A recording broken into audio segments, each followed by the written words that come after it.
Jarir इब्न Abdullah अल-बजाली Yemen में बजीला जनजाति के एक प्रमुख व्यक्ति थे। मक्का की फतह के बाद उसने इस्लाम धर्म अपना लिया था। उसके अलावा बनु अहमास, जो बजीला जनजाति की उपशाखा थी, के कई लोगों ने भी इस्लाम धर्म अपना लिया था। जब वह मुसलमान बन गया तो उसने और उसके अनुयायियों ने उसके कबीले के लोगों को उन मूर्तियों को नष्ट करने के लिए मजबूर करना शुरू कर दिया जिनकी वे पूजा करते थे। इस्लाम में मूर्ति पूजा हराम है। आपको अपनी मूर्तियों को नष्ट करना होगा। लेकिन मैं मुसलमान नहीं हूँ। आप अपने काम से काम क्यों नहीं रखते? नहीं, उन्हें खत्म करना होगा। उसे उसकी मूर्तियाँ रखने दो। आपको उसे परेशान नहीं करना चाहिए।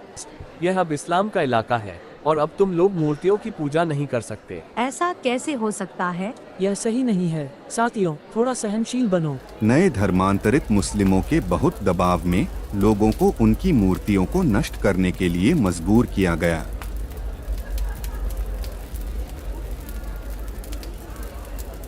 हालांकि कई मूर्तियां नष्ट कर दी गई, लेकिन सबसे बड़ी मूर्ति अभी भी मजबूती से खड़ी थी। यह धुल खालसाह थी। यह मूर्ति सफेद पत्थर या क्वार्ट्ज से बनी एक घन आकार का मंदिर थी और इसे यमनाइट काबा के रूप में जाना जाता था, जो मक्का और साना के बीच तहलाह में स्थित था। इस सफेद काबा की पूजा बानु खताम और बजीला के लोग करते थे। मैं अपने सभी साथी मुसलमानों की मदद के बिना इतनी बड़ी मूर्ति को नष्ट नहीं कर सकता। एक दिन जरीर इब्न अब्दुल्ला पैगंबर मोहम्मद को इज्जत बख्शने के लिए उनसे मिलने गया। जरीर, आपके लोगों के क्या हाल हैं? ए रसूल अल्लाह, महान अल्लाह ने इस्लाम को सबसे बेहतर बनाया है। मस्जिदों और सन्स ऑफ बाजिला के इलाकों में अजान दी जाती है।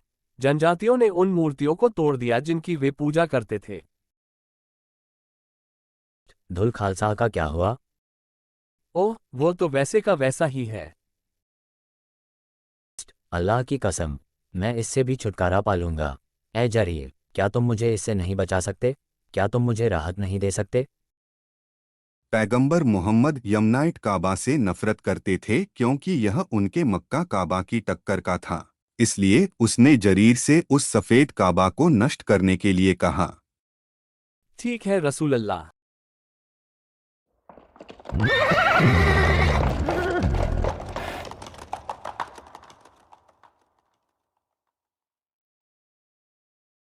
अपने मिशन के लिए सहयोग मांगने के लिए बानु अहमास के अपने मुस्लिम अनुयायियों से मुलाकात की। सब सुनो, रसूल अल्लाह ने हमें धुल खालसा मंदिर को नष्ट करने का आदेश दिया। मेरे साथ चलो और इसके लिए तुम्हें लूट से हिस्सा भी मिलेगा। हाँ, हम आएंगे। अपने सभी दोस्तों को ले आओ। हमें बहुत सारे सैनिकों की जरूरत है।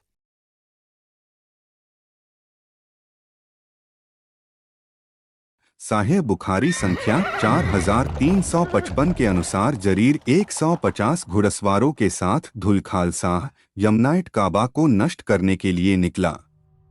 जब वे वहां पहुंचे तो बानु बजिला और खताम के लोगों ने उनका सामना किया। आप ये क्या करने की कोशिश कर रहे हैं? दूर हट जाओ। पैगंबर मोहम्मद ने मुझे धुल खालसा को नष्ट करने का आदेश दिया। बिल्कुल नहीं, हम आपको ऐसा नहीं करने देंगे।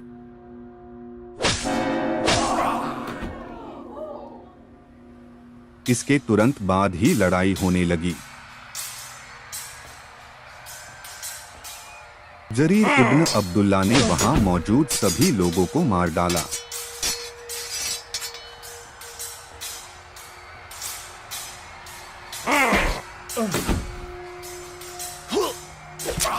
इस लड़ाई में जरीर इब्न अब्दुल्ला और उनकी मुस्लिम सेना ने बानु बजिला के 100 लोगों और बानु खताम के 200 लोगों को मार डाला।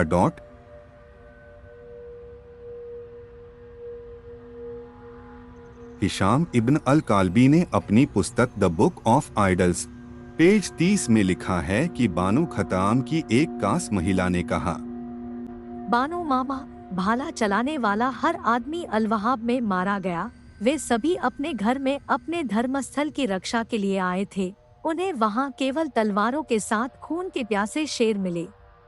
तब खताम की महिलाओं को अब्मास के पुरुषों ने अपमानित किया गया और परेशान किया गया। हाउ डिड द मुस्लिमों ने खताम की महिलाओं को कैसे अपमानित और परेशान किया? ठीक है, हम देख सकते हैं कि कुरान सूरा अन-निसा आयत 24 में इस्लाम युद्ध के कैदियों के साथ कैसा व्यवहार करता है। यह तुम्हारे लिए अल्लाह का आदेश है। आपके लिए ये सब जायज हैं जब तक आप उन्हें कानूनी विवाह में अपने धन से रखते हैं, व्यभिचार में नहीं। जबकि कुरान सूरा अन-निसा आयत 24 वैवाहिक संदर्भ के बाहर गुलामों का उल्लेख न करें। कई अन्य आयत जैसे कि कुरान सूरा अल-मुमिनुन 23 आयत 1 से 6 और कुरान सूरा अल-मारिज 70 आयत 29 से 30 जिनके साथ मालिक की शादी नहीं हुई है, उनकी पत्नियों के लिए उसकी यौन संबंधी पहुंच और उनके गुलामों के लिए यौन संबंधी पहुंच के बीच स्पष्ट रूप से अंतर करके गुलामों के साथ यौन क्रिया को स्पष्ट करती है। शरिया कानून की किताब the Reliance of the traveller के पेज 604 संख्या 0913 के अनुसार जब किसी बच्चे या महिला को बंदी बना लिया जाता है तो वे कब्जा करने के तथ्य के अनुसार गुलाम बन जाते हैं और महिला की पिछली शादी को तुरंत रद्द कर दिया जाता है। शादी को रद्द करना इतना जरूरी क्यों है? ऐसा इसलिए ताकि मुस्लिम सैनिकों को महिला गुलामों को अपमानित करने में कोई अपराध बोध महसूस न हो, भले ही उनके पति जीवित हो। जरीर द्वारा महिला गुलामों को बांटने के बाद मुस्लिम सैनिकों ने उन्हें अपमानित करना और उन्हें परेशान करना शुरू कर दिया। उसे अपनी लूट समझो। नहीं, नहीं, अरे यह मेरी पत्नी है, उसे छोड़ दो।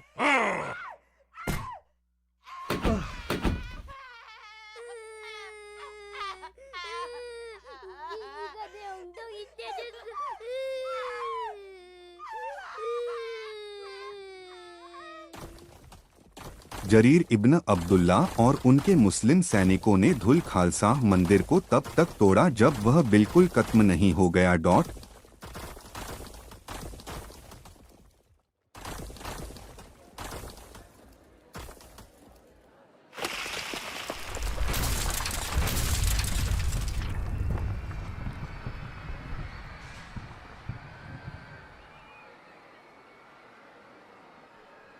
उसके बाद उन्होंने इसे जला दिया।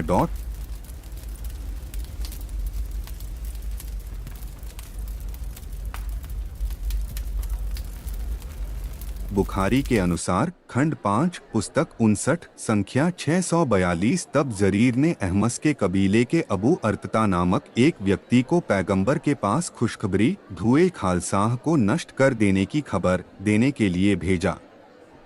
इसलिए जब दूत पैगंबर के पास पहुंचा तो उसने कहा, हे रसूल अल्लाह, उसके द्वारा जिसने आपको सच्चाई के साथ भेजा, मैंने उसे तब तक नहीं छोड़ा जब तक कि वह खुरदरे ऊंट की तरह न हो जाए। उद्धरण चिन्ह। अल्हम्दुलिल्लाह, मैं तुम्हें और तुम्हारे घोड़ों को आशीर्वाद देता हूँ। फिर पैगंबर ने अहमास के घोड़ों और उनके आदमियों को 5 बार आशीर्वाद दिया।